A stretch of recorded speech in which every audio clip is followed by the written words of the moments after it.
BJP के बहुत बड़े नेता है सुब्रमण्यम स्वामी, सुना है नाम? उनकी नजर में है, उनका भाषण सुन लेना क्या कहते हैं वो मोदी के बारे में। इकोनॉमिक्स का ई नहीं आता मोदी को, और मनमोहन से बेस्ट इकोनॉमिस्ट और प्रधानमंत्री नहीं रहा। बीजेपी का अभी भी मौजूदा सांसद है, ठीक है, सुब्रमण्यम स्वामी। हाँ जी, आप सबको पता है कि 2024 का जो इलेक्शन है वो काफ़ी गर्मा गर्मी के साथ होने वाला है, क्योंकि काफ़ी एलिगेशंस लग रहे हैं सरकार के ऊपर, और काफ़ी मतलब सुप्रीम कोर्ट भी है जो कि अपने फैसले जो लगातार ऐसे ला रहा है जो सरकार के खिलाफ होते जा रहे हैं, जैसे कि इलेक्ट्रॉनिक बॉन्ड को लेकर काफ़ी कुछ हो रहा है अपने देश के बीच में, लेकिन उनकी खबरों को जो है बीच में छिपाया जा रहा है, क्योंकि इलेक्शन का दौर चल रहा है। अपनी गोदी मीडिया जो अपनी मीडिया जो भी है वो अपने गोदी जी का साथ तो देगी ही ना, अगर वो साथ नहीं देगी तो फिर इनका होगा क्या भाई, लोग आगे बनेगा क्या उसका। तो hello, welcome back to my channel, मैं होगा शमशेर। आई होप कि आप सब लोग ठीक ठाक होंगे, अच्छे से होंगे। तो आज का जो रिएक्शन होने वाला है वो अपने पब्लिक का रिव्यू है। देखते हैं कि कौन से अंधभक्त मिलते हैं और कौन सा मतलब ऐसा भक्त मिलता है जो अंधभक्तों को सबक सिखाता है। चलिए वीडियो बिना स्किप के साथ शुरू से लेकर आखिर तक जरूर देखिएगा। अगर आप चैनल पे नए हैं तो चैनल के लिए सब्सक्राइब, लाइक, शेयर, कमेंट जरूर करके जाइएगा। काम पसंद आए इसलिए इन्हें कहते हैं विनाशकाले विपरीत बुद्धि। मनमोहन सिंह के बारे में जानते हैं, ठीक है। अरे मनमोहन तो प्रधानमंत्री बने 2004 के बाद, ठीक है, लेकिन वो फाइनेंस मिनिस्टर 1991 में थे भारत के। उस स्थिति में थे जब देश का बेड़ा गर्क था, ठीक है। उस कंडीशन पर जब देश पे 3-4 दिन का पैसा था, उस वक्त से उठाकर देश की इकोनॉमी 145वें नंबर पे थी, 10 से 10वें पे लाए वो, ठीक। देश में जितना भी प्राइवेट इंफ्रास्ट्रक्चर देखते हो ना तुम, नोएडा, गुड़गांव, ये जो सिटी है ना, ये मनमोहन की वजह से है, ठीक है। ये जो तुम घर में कलर टीवी जिसमें मोदी जी को रात दिन देख रहे हो ना, मोदी जी की, ठीक है, वो मनमोहन की देन है, ठीक है। जो जिस कंप्यूटर में तुम खबरें सुन रहे हो, जिस व्हाट्सएप यूनिवर्सिटी से तुम्हारा ग्रेजुएशन हो रहा है, जिस फेसबुक यूनिवर्सिटी से तुमने एमए करी है, वो सारी यूनिवर्सिटियां मनमोहन सिंह ने चलवाई थी, पता तुम्हें? अब दूसरी बात सुनो, मनमोहन सिंह वो फाइनेंस मिनिस्टर रहे, वो इकोनॉमिस्ट है, ठीक है, ठीक है। एक मिनट। तो मनमोहन की किताबें आज भी पूरी दुनिया में पढ़ाई जाती हैं। और इलेक्शन जो जीता था ना वो सोनिया गांधी जीती थी, मनमोहन सिंह राज्यसभा से आए थे। कभी एक प्रधानी का इलेक्शन नहीं लड़ा उस व्यक्ति ने, एक प्रधानी का, लेकिन देश का प्रधानमंत्री बना है। भीख में नहीं मिली उसे कुर्सियां, और जनता को बरगलाकर झूठ बोल के प्रधानमंत्री नहीं बना कि मैं जीत जाऊंगा तो 15 लाख दूंगा, जीत जाऊंगा तो काला धन आएगा, जीत जाऊंगा, झूठ बोल के नहीं बना। अपनी काबिलियत के दम पर बना है, अपनी औकात के दम पर बना है। मोदी जी झूठ बोल के। दूसरी बात, ठीक है, मनमोहन सिंह के पैरों की धूल भी नहीं है नरेंद्र मोदी इकोनॉमिक्स के मामले में, ठीक तो मानते हैं। मेरी नजर में नहीं। एक मिनट बताता हूँ, एक मिनट। अरे सुनो बताता हूँ किसकी नजर बताता हूँ, एक मिनट। अरे भाई सुन, किसकी नजर में वो बता दूं, किसकी नजर में बता दूं। बीजेपी के बहुत बड़े नेता है सुब्रमण्यम स्वामी, सुना है नाम?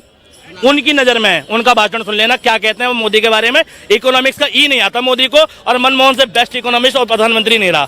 बीजेपी का अभी भी मौजूदा सांसद है, ठीक है, सुब्रमण्यम स्वामी। मेरी नजर में नहीं, बीजेपी वालों की नजर में भी मनमोहन सिंह बेस्ट है, ठीक है। तो ये दोहरा तुम्हारी इस बात का जवाब कि किसकी नजर में है, ठीक। और दूसरी बात, ठीक भैया, मोदी जी अगर काम कर रहे थे तो 2014 का इलेक्शन छोड़ दो जब वो प्रधानमंत्री बने पहली बार, उसके बाद एक भी इलेक्शन दिखा दो जिसमें मोदी जी ने ये कहा हो कि अगर इस राज्य में मेरी सरकार बनी या मेरी सरकार बनी तो मैं इतने हॉस्पिटल खोल दूंगा, इतने स्कूल खोल दूंगा, इतना रोजगार दूंगा, या ये करूंगा वो करूंगा। जितने भी इलेक्शन लड़े मोदी जी ने, वो मंदिर मस्जिद और हिंदू धर्म और मुस्लिम धर्म हर में हमेशा क्या भेदभाव करके, ठीक है, लोगों को उलझाकर धर्म की पॉलिटिक्स करके क्यों जीते? क्यों डेवलपमेंट के मुद्दे पे नहीं लड़ रहे? क्यों जवाब नहीं दे रहे कि 15 लाख मिलेंगे नहीं मिलेंगे? क्यों जवाब नहीं दे रहे कि रोजगार में विफल हो गए? क्यों मोदी जी 10 साल में एक बार भी प्रेस कॉन्फ्रेंस नहीं? मोदी जी की औकात नहीं है प्रेस कॉन्फ्रेंस करने की, लेकिन मोदी जी का जो भक्त है, सपोर्टर है, वो रात दिन कह रहा है मोदी जी बढ़िया है, मोदी। अरे बढ़िया है तो अपने नेता से बुलवाओ ना, क्यों बोले कि बढ़िया है? करवा के दिखाए प्रेस कॉन्फ्रेंस, एक प्रेस कॉन्फ्रेंस, और जिसमें जो पत्रकार हो वो राइट विंग्स का ना हो, वो ये ना पूछे कि आम छील के खाते हो कि चूस के खाते हो, जो ये ना पूछे कि बंटवा रखते हो कि नहीं रखते हो, जो ये ना पूछे कि थकते क्यों नहीं है, जो ये पूछे कि देश में बेरोजगारी कब खत्म होगी, वो जो ये पूछे कि देश में महंगाई कब रुकेगी, जो ये पूछे कि हर जगह पे हर मोहल्ले में स्कूल कब बनेगा, जो ये पूछे हर मोहल्ले में हॉस्पिटल कब बनेगा। जब ये सवाल पूछने वाला एक पत्रकार ने कभी किसी ने मोदी जी से सवाल पूछा हो देश में, बता दो मुझे, ठीक है। ये इनके मोदी जी को इकोनॉमिक्स का ई भी नहीं आता। मोदी जी को अगर इकोनॉमी का ई नहीं आता तो आज गुजरात में, सुनो, गुजरात में 15 साल रह के गुजरात को कहां से कहां पहुंचा दिया। आज सुन लो, आज हिंदुस्तान का 22% GDP गुजरात अकेले व्यय कर रहा है। तो बगैर उसने क्या करने से, और रही बात इनकी बात, तो इनके जो चश्मा है, इनके चश्मे से हिंदुस्तान की युवा और जनता नहीं देख रहा है। हिंदुस्तान की जनता और ये देखिए जो और युवा जो है और किसान जो है और महिला जो है वो अपने चश्मों से देख रहा है। इसलिए मोदी जी उनके कार्य में फिट बैठ रहे हैं। इसलिए मोदी जी को हटाने, इनके बोलने से मोदी जी नहीं हटेंगे या मेरे कहने से नहीं आ जाएंगे। देश की जनता चाहेगी तो मोदी जी आएंगे, देश की जनता नहीं चाहेगी तो नहीं आएंगे। झूठ बोल कर आ रहे हैं। मोदी झूठ बोलते तो विपक्ष क्यों नहीं खड़ा होता? विपक्ष कहाँ भाग जाता है संसद छोड़ के? खड़े होते ना संसद में, इनके प्रश्न, इनके जवाब संसद में रखते हैं ना, क्यों भाग जाते हैं? मोदी जी ने सांसद, इतने सांसद जो पहली बार इतिहास में हुआ कि इतने सांसद सस्पेंड हुए, वो मोदी जी का झूठ ही तो पकड़ रहे थे। झूठ पकड़ने की सजा मिल गई, सस्पेंशन हो गया। मोदी जी का जहां झूठ पकड़ोगे कोई ना कोई कार्रवाई हो जाएगी। भैया जहां मोदी जी विफल होते हैं वहां पे CBI, ED दूसरे हथकंडे। अभी तुम देखो मोदी जी कैसे जीतते हैं, अभी सवाल करेंगे, अरे वो काम नहीं कर रहा तो जीत कैसे रहा है? चंडीगढ़ का इलेक्शन देख लिया हमने, कैसे जीत रहा है, देखा ना? चंडीगढ़ में चुनाव आयोग सेटिंग कर रहा है मोदी जी की। एक अधिकारी ने आंखों के सामने ऑन कैमरा, ठीक है, घपला कर दिया इलेक्शन का।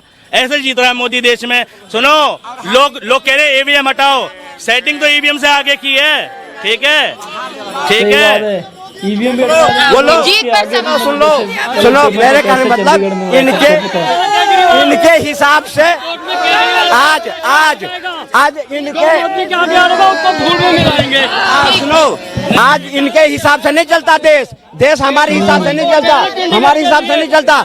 इनके जो दिमाग में है, इनके कारण कुछ नहीं, इनका वही दिमाग है जो लूट रहा है और लूटा रहे हैं। इनके गोली चलाओगे नहीं भाई, दंगे करवाओगे। अब तो उम्र भी ना, अभी तो कह रहे धूल में मिलाऊंगा, अभी तो कह रहे धूल में मिलाएंगे। किसको मिलाओगे? अरे कब्र में विचारोगे धूल, कब्र में नहीं, अभी तुमसे बहुत आगे जाऊंगा ना। अभी बहुत है, अभी जोर है, अभी जोर है, देखो कोई बात नहीं, ज्वाला है, अभी इस सीने में ज्वाला है। हाँ, इसीलिए अड़ रहा हूँ, इसीलिए अड़ रहा हूँ। केजरीवाल चंडीगढ़ कोर्ट के लिए चंडीगढ़ हाई कोर्ट गया, ये भाई साहब कह रहे हैं कि ऑन कैमरा किया। अरे कोर्ट का फैसला आने तो सामने हो जाएगा, कितनी जल्दी कहे को फैसला हो रहा है? आपको काम पसंद आ रहे हैं? हाँ जी भाई, शरेआम वीडियो आ गई। मुझे ये बताइए, मुझे मोदी के काम पसंद है? 2004 से 2014 तक के कोई 5 काम बताओ जो आपको पसंद हो। ठीक, 2004 से 2014 के काम बताओ। 2004 से सरकार थी ना? हाँ, बताइए उन्होंने क्या सरकार के काम क्या पसंद है? बिल्कुल बता देता हूँ। 2004 से 14 के बीच में, ठीक है, सबसे ज्यादा प्राइवेट इंडस्ट्री का डिजिटलकरण हुआ। ठीक है, उसके बाद FDI आ रही थी, ठीक है, जो सेमी पैरामीटर पर आ गई थी। मोदी जी ने विरोध किया, विपक्ष ने विरोध किया, चली गई। ठीक है, फॉरेन डायरेक्ट इन्वेस्टमेंट कांग्रेस ला रही थी, ठीक है, उसको मोदी जी दोबारा लाए। ठीक है, इसके अलावा 2004 में, ठीक है, वो जो अटल बिहारी वाजपेयी छोड़ के गए थे, उससे पहले ही से अप्लाईमेंट था मनरेगा, रोजगार गारंटी अधिनियम, RTI, right to information.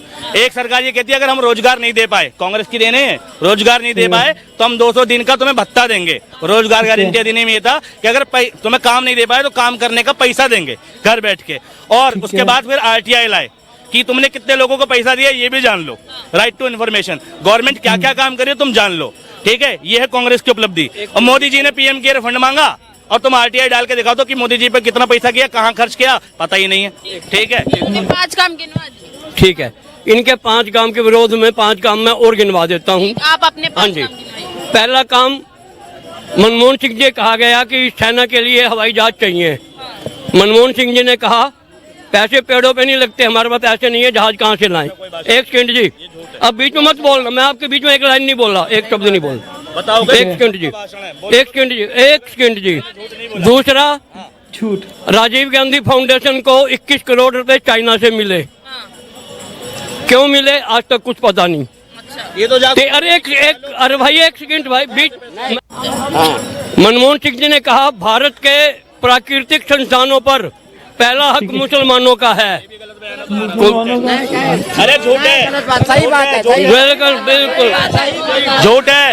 Lallan top सुनो, लल्लन टॉपिस का विश्लेषण है, झूठ है, झूठ, झूठ है, झूठ। झूठ। कह रहे झूठ है बयान। अब इधर इधर इधर इधर इधर 1 मिनट जी।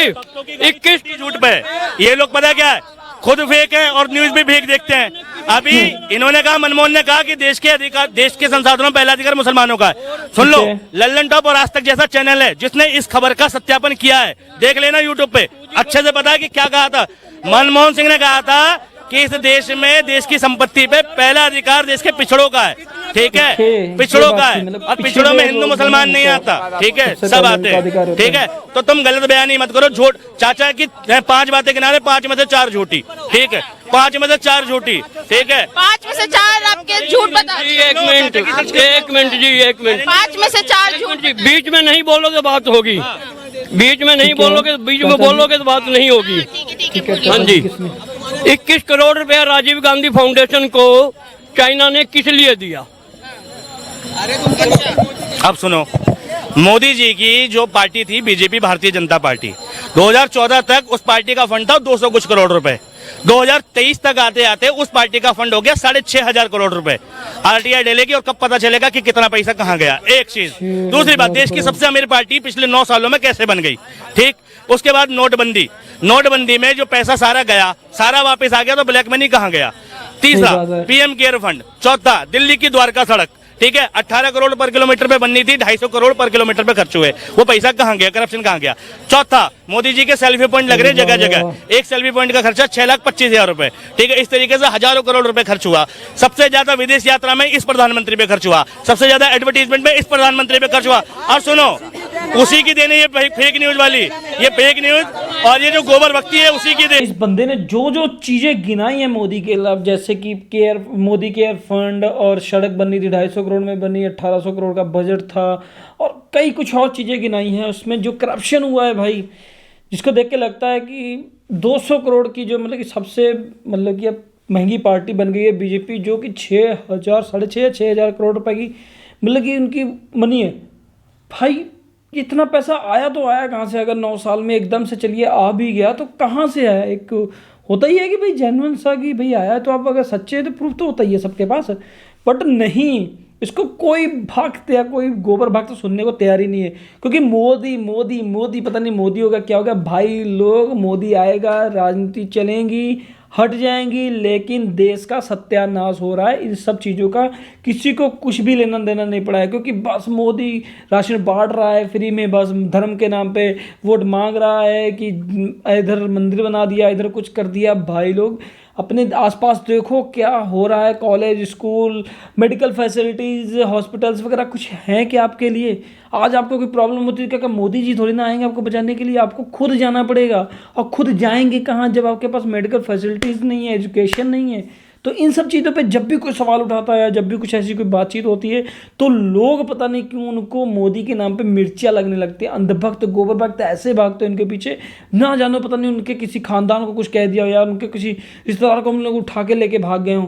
तो इन सब चीज़ों को गौर कीजिए और देखिए कि किस तरीके से लोग का ब्रेन वॉश कर दिया गया, टोटली ब्रेन वॉश। अब क्या ही किया जाए इन ब्रेन वॉश अंधभक्तों का, क्योंकि अब वो सुन के तो किसी की राजी नहीं है। अब जो मोदी जी कह दिया कि हाँ दिन को रात बोल दिया, तो वो रात ही है समझ लीजिए उनके लिए।